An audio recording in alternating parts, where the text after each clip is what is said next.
Would you please take a card? Anyone at all? Του ζητάει να διαλέξει ένα χαρτί όποιο θέλει. Μισό λεπτό. Και να το δείξουμε στον κόσμο. Don't look at the monitor, you can look. Δεν κοιτάει ο Σον. Okay. I didn't see? Yes? Okay. I put your card back like this, into the deck. Το And I βάζει will do πίσω better. στα This χαρτιά. is the card. I will put it here, so it's safe in my pocket. Βάζει το χαρτί στην τσέπη του για να είναι ασφαλές. Can you hold your hand like this? I'm going to put this on top. Would you put your other hand right on top? Του ζητάει Very να βάλει nice. το άλλο χέρι του από πάνω. Now I put your card on top. Βάζει So την the κάρτα deck is του πάνω από inside, τα χέρια. your card on top. Η τράπουλα είναι από κάτω. I make your card disappear from here. Εξαφάνισε But το wait, χαρτί του από I will do εκεί. better. I will now find your card inside, Θα βρει το χαρτί του like μέσα από this. την τράπουλα. One card. Ένα This is χαρτί. it. Yes. Here comes the amazing part. Αυτό είναι, αλλά εδώ θα δείτε το εντυπωσιακό κομμάτι. I'm going to make the rest of the cards disappear between your hands. Θα κάνει τα υπόλοιπα χαρτιά να εξαφανιστούν ανάμεσα από τα χέρια του, ενώ ο Γρηγόρης τα κρατάει πάρα πολύ Holding tight? σφιχτά. Yes, yes. Oh, look, Yalino. Και έγινε γυάλινο.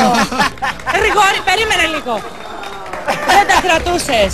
Τα κρατούσα. Τι Ρε παιδάκι μου, δεν το έχεις σφιχτά. Να δεις μετά πως τα άσφιξε ο Γρηγόρης να Από τα μην άσφιγγα. φύγουν. Και πώς τα πήρε. Δεν ξέρω ρε σειρά, είναι πως τα πήρε.